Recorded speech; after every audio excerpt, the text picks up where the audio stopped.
27 বছর পর স্কুলের বান্ধবীকে দেখে খুব আনন্দ হলাম। অন দ্য আদার হ্যান্ড আবার অবাক হলাম, এই বয়সে বাচ্চা কাচ্চা নিচ্ছে। যতদূর জানি ওর বিয়ে হয়ে যায় 15 বছর বয়সে।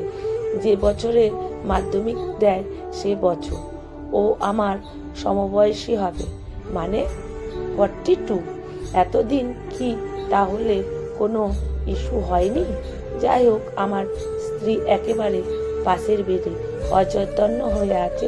সুনীতি ঘন্টাখানেক হয়েছে সিজার হয়েছে। ওর বেডে আশেপাশে ওর হাজবেন্ডকে দেখছি না, সম্ভবত ব্যস্ত আছে, আসতে পারেনি। এখন দেখলেও বাবুলদাকে চিনব না।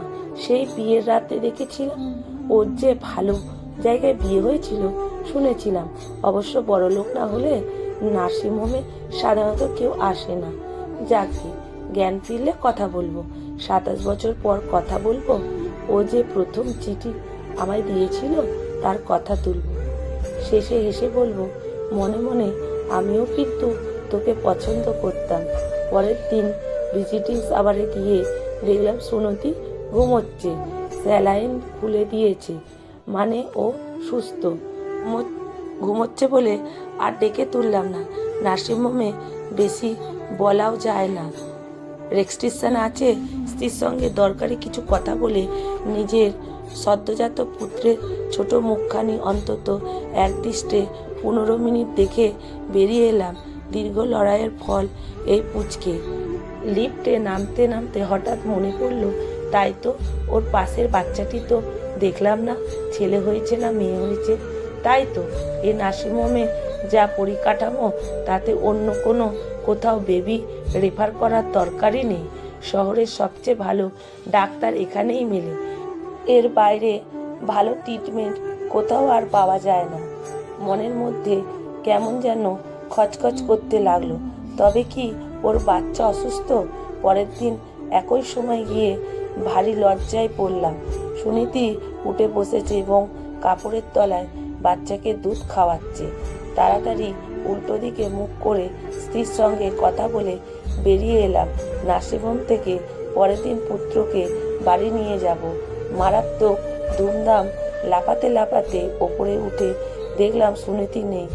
উদ্বিগ্ন হয়ে লজ্জায় মাথা খেয়ে স্ত্রীকে জিজ্ঞেস করলাম, কাজলি কেমন? উদাস দৃষ্টিতে বলল, চলে গেছে। যা, এত কাছে পেয়েও কিছু জিজ্ঞেস করা হলো না। ছেলে না মেয়ে হয়েছে তাও জানতে পারলাম না। একেই বলে দুর্ভাগ্য কপাল। হঠাৎ দেখি কাজলির চোখে জল। কি আশ্চর্য! কাজলি আবার কি হলো? এতদিন পর ছেলে হয়েছে, ওর তো আনন্দে নাচার কথা। ভারী অবাক হয়ে বললাম, তোমার আবার কি হলো?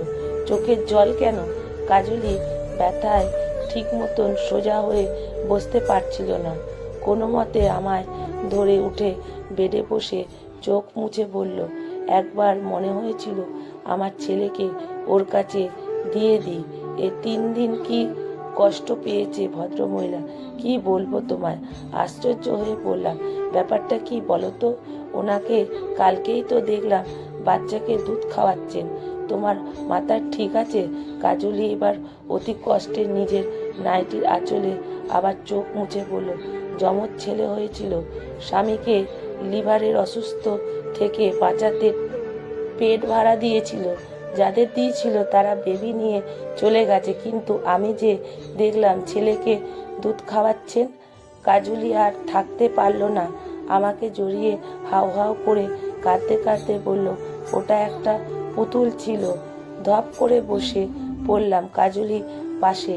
কেমন মাথা ঝিমঝিম করছে, দুলছে গোটা পৃথিবী, গোটা আকাশটা চরাচর। বাবুরামের গান, গল্পের পাতা, ভাঁড়া।